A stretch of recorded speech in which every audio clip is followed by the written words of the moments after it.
का समर्थन करने वाली राम विरोधी कांग्रेस की रामलीला मैदान में हुई कुंठाग्रस्त घुसपैठिया परस्त रैली में आदत से मजबूर होकर और फ्रस्ट्रेशन से भरपूर होकर प्रधानमंत्री श्री नरेंद्र मोदी जी के लिए एक बार फिर अपशब्दों का, अभद्र शब्दों का और गालियों का प्रयोग किया गया। एक बार फिर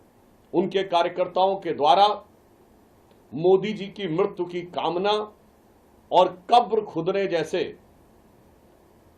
शब्दों के नारे लगाते हुए वीडियो उपलब्ध हुए हैं। यह दर्शाता है कि कांग्रेस पार्टी अब मुस्लिम लीगी माओवादी एजेंडा के तहत चलते हुए एक राजनैतिक दल के स्थान पर अराजकता का मंच बनती चली जा रही है। आपको राहुल गांधी जी की तारीफ करनी है, करिए, मगर प्रधानमंत्री श्री नरेंद्र मोदी जी के विरुद्ध इस ढंग के अपशब्दों का प्रयोग जो पहले भी किया गया है वो सर्वथा निंदनीय है। यद्यपि कोई तुलना नहीं है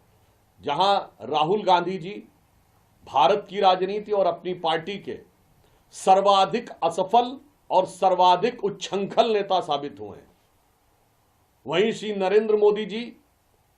भारत की राजनीति और भारतीय जनता पार्टी के सर्वाधिक सफल और सर्वाधिक कर्मठ नेता साबित हुए हैं। इसलिए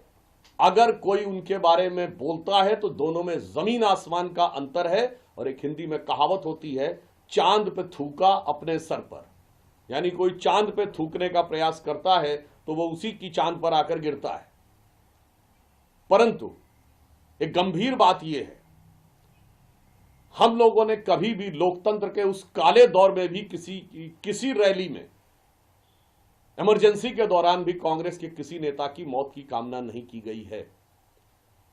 2007 के गुजरात चुनावों में मौत के सौदागर से लेके 2014 में मोदी जी के बोटी बोटी करने के बयान तक, 2019 में फिर मोदी जी की कब्र खोदने के बयान तक, 2022 के गुजरात चुनाव में मोदी जी को हैसियत सिखा देंगे कि मधुसूदन मिस्त्री जी के बयान तक, और 2025 के बिहार चुनाव में प्रधानमंत्री जी की पूज्य माता जी को गाली देने तक, जितनी बार कांग्रेस ने नफरत की है उतना ही जनता ने प्रधानमंत्री जी को मोहब्बत दी है। इसलिए कांग्रेस को यह समझना चाहिए कि आप जितना मोदी जी के खिलाफ विश्वमन करते रहेंगे उतना जनता का समर्थन प्राप्त होता रहेगा। और इतना ही नहीं, मुख्य चुनाव आयुक्त के लेकर ऐसे चित्र मीडिया में आए हैं कि उन्हें कैदी के रूप में दिखाया जा रहा है। अर्थात कांग्रेस पार्टी जो सत्ता में रहते हुए आतंकियों का नैतिक समर्थन करती रही है, वो अब संवैधानिक संस्थाओं में आतंक पैदा करने का प्रयास कर रही है। और देश की जनता भली भांति यह समझती है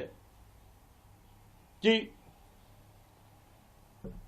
कौन व्यक्ति ऐसा है जिसके हाथ में आने से संविधान खतरे में होगा। इसलिए मैं कांग्रेस पार्टी से यह कहना चाहता हूं कि आप जितनी भी अभद्र शब्दों का प्रयोग जब तक करते रहेंगे, आपका परिणाम क्या होगा, मैं प्रधानमंत्री श्री नरेंद्र मोदी जी की तरफ से कहना चाहूंगा कि दरिया का सारा नशा उतरता चला गया, तू मुझको डुबाता रहा और मैं उभरता चला गया, और मंजिल समझ के बैठ गए जिस पे चंद लोग, मैं ऐसे कितने ही रास्तों से गुजरता चला गया।